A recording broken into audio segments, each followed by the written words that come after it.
വിദ്യാർത്ഥി പ്രസ്ഥാനത്തിൽ നിന്ന് ആരംഭിച്ച് ഇടതു രാഷ്ട്രീയത്തിന്റെ പടവുകൾ ഒന്നൊന്നായി അതിവേഗം മുകളിലേക്ക് കയറിയ നേതാവാണ് സജി ചെറിയാൻ. ആലപ്പുഴയിലെ CPMന്റെ അവസാന വാക്ക്. ഒടുവിൽ നാവുപിഴയുടെ പേരിൽ മന്ത്രിമന്ദിരത്തിൽ നിന്ന് ചെങ്ങന്നൂരിലെ വസതിയിലേക്ക് സജി മടങ്ങുമ്പോൾ ആദ്യമായി കയറിയ പടവുകൾ തിരിച്ചിറങ്ങുകയാണ്. കഞ്ഞിക്കുഴിയിൽ VS അനുകൂല മുദ്രാവാക്യമുയർന്നപ്പോൾ വിമത ശബ്ദങ്ങളെ അടിച്ചമർത്താൻ അഡ്ഹോക് കമ്മിറ്റിയുടെ സെക്രട്ടറിയായി ഔദ്യോഗികപക്ഷം ഉപയോഗിച്ച ആയുധമായിരുന്നു വിദ്യാർത്ഥി രാഷ്ട്രീയത്തിലൂടെ ജില്ലയിൽ ഉയർന്നു വന്ന യുവനേതാവ് സജി ചെറിയാൻ. ജില്ലാ സെക്രട്ടറി ആയിരിക്കെ CB ചന്ദ്രബാബു 2014 പാർലമെന്റ് തെരഞ്ഞെടുപ്പിൽ മത്സരിക്കാൻ തീരുമാനിച്ചതോടെ ആക്ടിംഗ് സെക്രട്ടറിയുടെ റോളിൽ ജില്ലയുടെ നേതൃനിരയിലേക്ക് സജി എത്തി. ചന്ദ്രബാബു മടങ്ങി വന്നെങ്കിലും കൃഷ്ണപിള്ള സ്മാരക വിവാദം കൈമുതലാക്കി സെക്രട്ടറി സ്ഥാനം സജിയിലൂടെ ഔദ്യോഗികപക്ഷം ഉറപ്പിച്ചു. ജില്ലയിലെ പാർട്ടിയുടെ അവസാന ശബ്ദമായ G സുധാകരന്റെ അന്നത്തെ ഏറ്റവും വിശ്വസ്തനായ അനുയായി. KK രാമചന്ദ്രൻ നായരുടെ മരണത്തോടെ ചെങ്ങന്നൂരിൽ നിന്നും നിയമസഭയിലേക്ക്. കഴിഞ്ഞ നിയമസഭാ തെരഞ്ഞെടുപ്പിന് തൊട്ടു മുമ്പ് സജി ചെറിയാൻ മുഖപുസ്തകത്തിൽ ഇങ്ങനെ കുറിച്ചു: രാഷ്ട്രീയ പ്രവർത്തകർക്കും ജനപ്രതിനിധികൾക്കും നിശ്ചിത പ്രായം ഉറപ്പാക്കണം. 55 കഴിഞ്ഞവർ പുതുതലമുറയ്ക്കായി വഴിമാറിക്കൊടുക്കണം.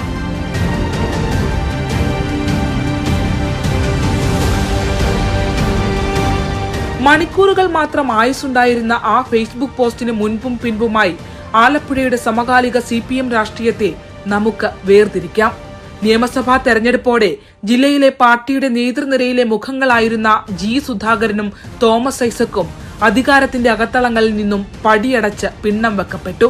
പുതുതലമുറയുടെ നേതാവായി സജി ചെറിയാനും സജിക്ക് ചുറ്റുമുള്ള ഉപഗ്രഹങ്ങളായി H സലാമും AM ആരിഫും PP ചിത്തരഞ്ജനും ഉൾപ്പെടെയുള്ള ചെറുനിരയും അടങ്ങുന്നതായി ജില്ലയിലെ പാർട്ടിയുടെ മുഖം.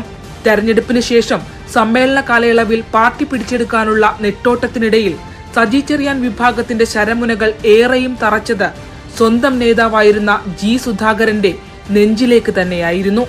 ഈ കഴിഞ്ഞ സമ്മേളനത്തിൽ സംസ്ഥാന സെക്രട്ടേറിയറ്റിലേക്ക് കൂടി തെരഞ്ഞെടുക്കപ്പെട്ടതോടെ സുധാകരനെ പൂർണ്ണമായും പിന്തള്ളി പിണറായിയുടെ വിശ്വസ്തനായ സജി തിരുവായ്ക്ക് എതിർവായില്ലാത്ത നേതാവായി.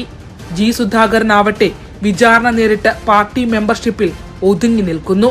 വാവിട്ട വാക്കിൽ മന്ത്രിക്കസേര ഒഴിഞ്ഞ് സ്വന്തം തട്ടകത്തിലേക്ക് സജി ചെറിയാൻ മടങ്ങിയെത്തുമ്പോൾ ആലപ്പുഴയിലെ പാർട്ടിയിൽ ഇനി എന്തൊക്കെ മാറ്റം എന്നതാണ് പ്രസക്തം.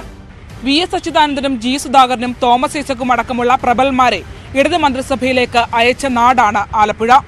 സജി ചെറിയാന്റെ പുറത്താകലോടെ ഇടതുപക്ഷത്തിന് നിർണായക വിജയം നൽകിയ ജില്ലയിൽ നിന്നും ഇനിയൊരു മന്ത്രി ഉണ്ടാകുമോ എന്ന് വേണം കാത്തിരുന്നു കാണാൻ.